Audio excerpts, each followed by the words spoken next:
I'd like to tell you a story. And this story starts in a village. And right at the edge of the village is a hut. And one night in the hut is born a beautiful child. Oh, she is beautiful. Her hair is beautiful. Her round, chubby cheek is beautiful. The folds in her arm and her wrinkly fingers are beautiful. Her little chubby leg is beautiful, and the tiny toes at the end of her feet are beautiful. The only thing is that this baby is a half baby. She was born one half. And this half baby grows to be a half toddler. And when the toddler grows, she grows to be a half child.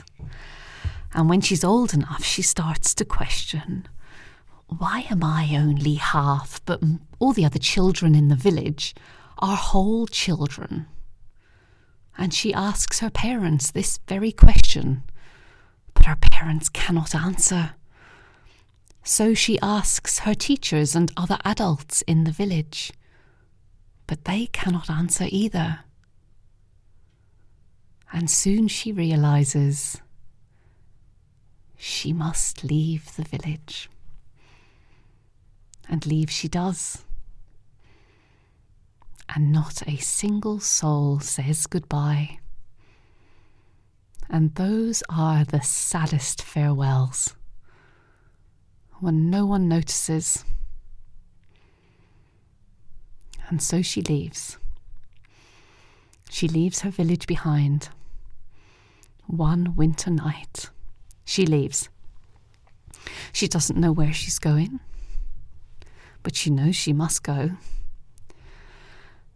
And so she starts walking, one foot in front of the next, in front of the next, in front of the next. Until she hears some water. She notices the sound of water, very faint at first, but she hears it clear. It's clear. So she follows that. She decides she must follow that. And it gets louder and louder, and it's easier to follow.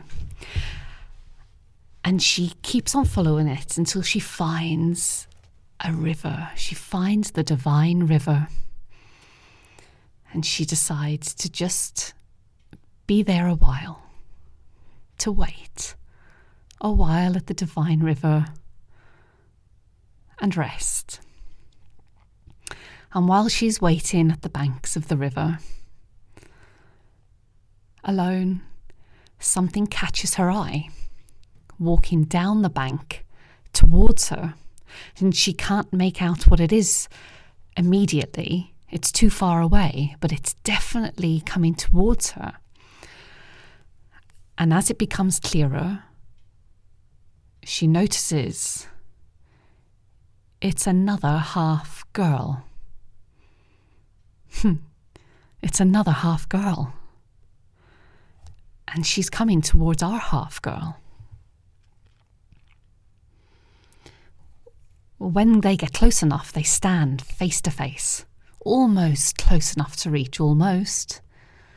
Now, wouldn't it be just a delightful ending to our story if they embraced and some magic divinity united them to create a whole girl? But that's not how our story ends. They take a dislike to each other, an instant dislike, and some kind of animalistic force takes over. They start spitting and almost hissing at each other. They pull at each other's clothes at first, then each other's hair. They pull each other down to the ground. They drag each other into the water, down into the divine river. They start brawling in the water. Then under they go, completely disappearing. They've gone. 15 minutes later, up rises a a woman.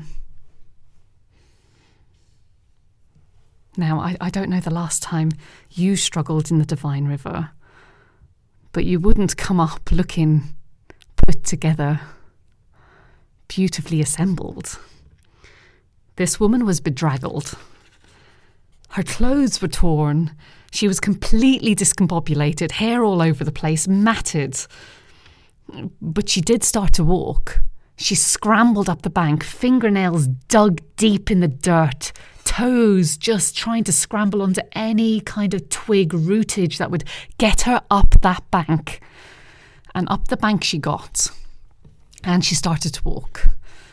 To where, she didn't know, but she did start to walk. One foot following the other, and the other. Until she started to hear a noise of people. Life. She heard the noise of life. And she followed it until it became louder and louder. She needed help. And she saw in the distance the gates of a village or a settlement. And as she got closer, she could see two people guarding or outside the gates. And she went up to them and she said, help me, please. I don't know where I am. I need some help. And it was an old man wearing a blue cloak and an old lady wearing a blue cloak around their shoulders. And the old man just reached out his arm and put his hand on her shoulders and said, Daughter, we have been waiting here to welcome you home. The woman looked confused. And then they said, we know you had to leave the village to learn how to become whole. What you didn't know is that every other child that you saw whole, internally, was half, just like you. We are so glad you have come back to us. The three of them then entered the village, and with that, all of the musicians played to welcome her home. The whole village turned out, cheered her return, and she stayed. She became the very first storyteller of that village. She told all of the children about the half-girl and the Divine River. And when she died, she was buried right in the centre of the village. And in that spot, a great tree grew. And the story of the half-girl is still told under that tree. And I heard it under the shadows of its branches, and now I tell it to you. And what will you do with it? What will you do with it? What will you do with it? So, blessings on the one that told it. Blessings on the ones that heard it. And blessings on the ones yet to come. I'd like to tell you a story. And